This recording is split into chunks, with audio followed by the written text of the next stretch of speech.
So this was different. Green Man Gaming ended up sending me a game to review, something I put off for a while because I just wasn't feeling this game. I mean, it's not terrible, it's an alright functioning game. I just think it's a bit of a mixed bag. It describes itself as the following on Steam. Frantic gameplay, juicy visuals, hypnotic beats. Spitlings is a cute but unforgiving hardcore arcade game for 1 to 4 players in which you waggle through a gauntlet of bouncy bubbles. My one gripe with it is that it feels more like a puzzler to me than an arcade game, and I'm not a fan of puzzle games usually. Take that into consideration though, because I don't like this genre much. That likely means someone who does will probably enjoy this game more. So the story and gameplay is fairly basic. These creepy and yet oddly adorable looking spitlings are minding their own business when all of a sudden, some giant purple gunk is raining from the sky. Their friends are being captured and held against their will, everyone being consumed by the gooey menace. This leaves you and potentially a couple other buddies to rescue your friends and destroy the sticky evil. Now, what I will say is that this game in single player is actually kind of fun to me. Remember how I said it felt more like a puzzler? Well, it's like an action puzzler. To beat most levels, you're gonna need to spit on the enemies to take them out without getting hit once. Strange concept, I know, for those coddled gamers of the year 2020. It's easier said than done though, because some bounce around or even go through walls, for example, to mess with you. Plus, you can only fire a certain amount of times before you gotta collect more spit. Like Nerf guns! People like collecting their used up Nerfs off the ground. People still use Nerf guns, right? Uncultured swine. Anyway, it requires you to think a bit, especially as you get deeper into the game. With 200 levels though, I expect this could keep you and some mates occupied for a while. Speaking of mates, I did happen to try this out with a group of 4 in the local party mode, but we were quickly struggling to enjoy ourselves and ended up tossing it aside for other stuff like Gang Beasts, Stick Fight, Jackbox, etc. The issue I found was that if just one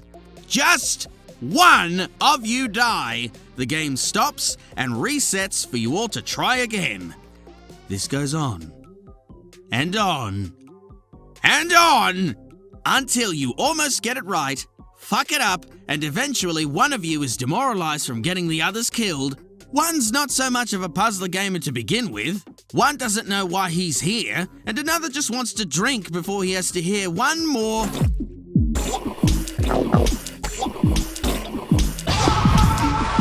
Now, the mutators did in fact help a bit, as we could make it easier for 4 people, or just change everything up and have a silly time.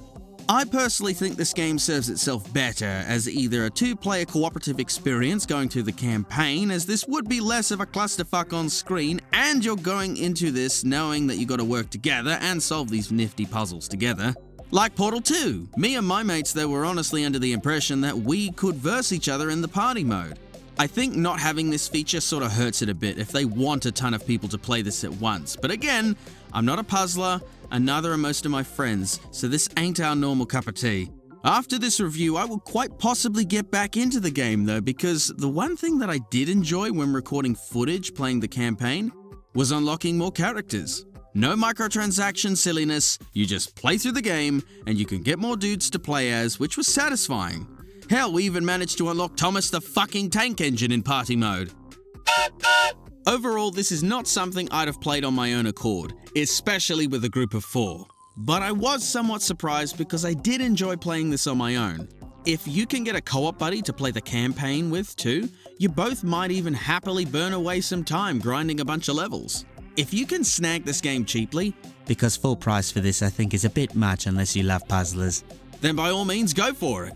This is not a game of the year or anything, but I think this game happily states to the world that I'm a fun puzzler, damn it! Phlegm and all. At least when you got the right mates, because let's face it, my friends aren't exactly the brightest. G'day there! Thanks for watching. Thank you as well to my beautiful Patreons. If you want to join them, links in the description.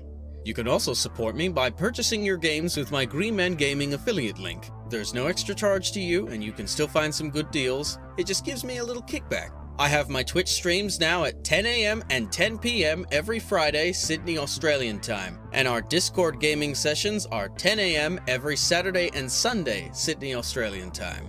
I tend to use my Twitter and Discord whenever I'm putting out a new video, announcements for anything, and all that jazz, so be sure to follow me on both to stay up to date.